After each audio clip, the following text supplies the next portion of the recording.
তীব্র তাপপ্রবাহের পর কিছুটা স্বস্তি ফিরেছে দেশের আবহাওয়ায়। আগামী 5 দিন শিলাবৃষ্টির পূর্বাভাস দিয়েছে আবহাওয়া অধিদপ্তর, যাতে কমে আসবে তাপমাত্রা। এদিকে দেশের 4 জেলায় বন্যার শঙ্কার কথা বলা হয়েছে বেসরকারি সংস্থার পূর্বাভাসে। আরও জানাচ্ছেন ইমতিয়াজ আলম।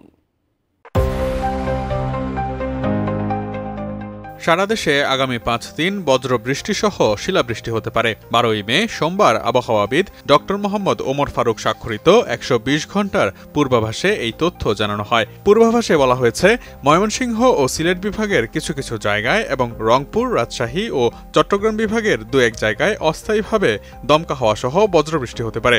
সেই সঙ্গে কোথাও কোথাও বিক্ষিপ্তভাবে শিলাবৃষ্টি হতে পারে। এছাড়া দেশের অন্যত্র অস্থায়ীভাবে আংশিক মেঘলা আকাশ সহ আবহাওয়া প্রধানত শুষ্ক থাকতে পারে।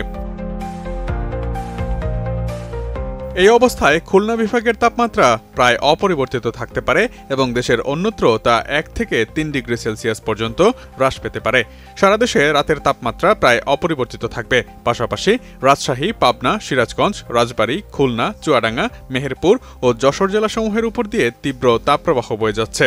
রাজশাহী ও খুলনা বিভাগের অবশিষ্টাংশ, ঢাকা, চট্টগ্রাম ও বরিশাল বিভাগ সহ রংপুর, দিনাজপুর, নীলফামারী, গাইবান্ধা, ময়মনসিংহ, জামালপুর এবং শেরপুর জেলাসমূহের উপর দিয়ে মৃদু থেকে মাঝারি ধরনের তাপপ্রবাহ বয়ে যাচ্ছে এবং তা কিছু কিছু এলাকায় প্রশমিত হতে পারে।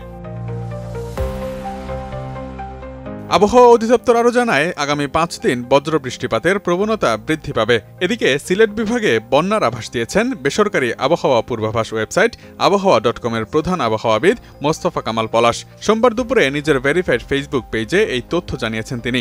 এ সময় সিলেট বিভাগের অবশিষ্ট ফসল আগামী 20 মের মধ্যে কেটে ফেলার পরামর্শ দিয়েছেন তিনি।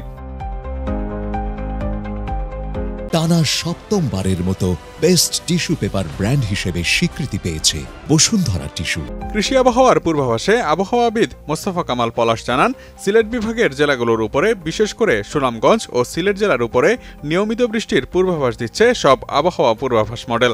ফলে সিলেট বিভাগের হাওর এলাকায় বিলগুলো পাহাড়ি ঢলের পানিতে প্লাবিত হওয়ার আশঙ্কা করা যাচ্ছে। আগামী 15 দিনের মধ্যে এসব এলাকা প্লাবিত হতে পারে বলেও জানান তিনি। এর আগে রোববার তিনি জানিয়েছিলেন, বঙ্গোপসাগরে একটি ঘূর্ণিঝড় সৃষ্টির প্রবল আশঙ্কা রয়েছে। মে মাসের 23 থেকে 28 তারিখের মধ্যে এই ঘূর্ণিঝড়টি সৃষ্টি হতে পারে। সম্ভাব্য এই ঘূর্ণিঝড়ের নাম হবে শক্তি। 24 থেকে 26 মের মধ্যে ঘূর্ণিঝড়টি ভারতের উড়িষ্যা উপকূল এবং বাংলাদেশের চট্টগ্রাম উপকূলের মধ্যবর্তী যে কোনো স্থানের উপর দিয়ে স্থলভাগে আঘাত করার প্রবল আশঙ্কা করা যাচ্ছে। Imtiaz Alam, desk report, ATN news.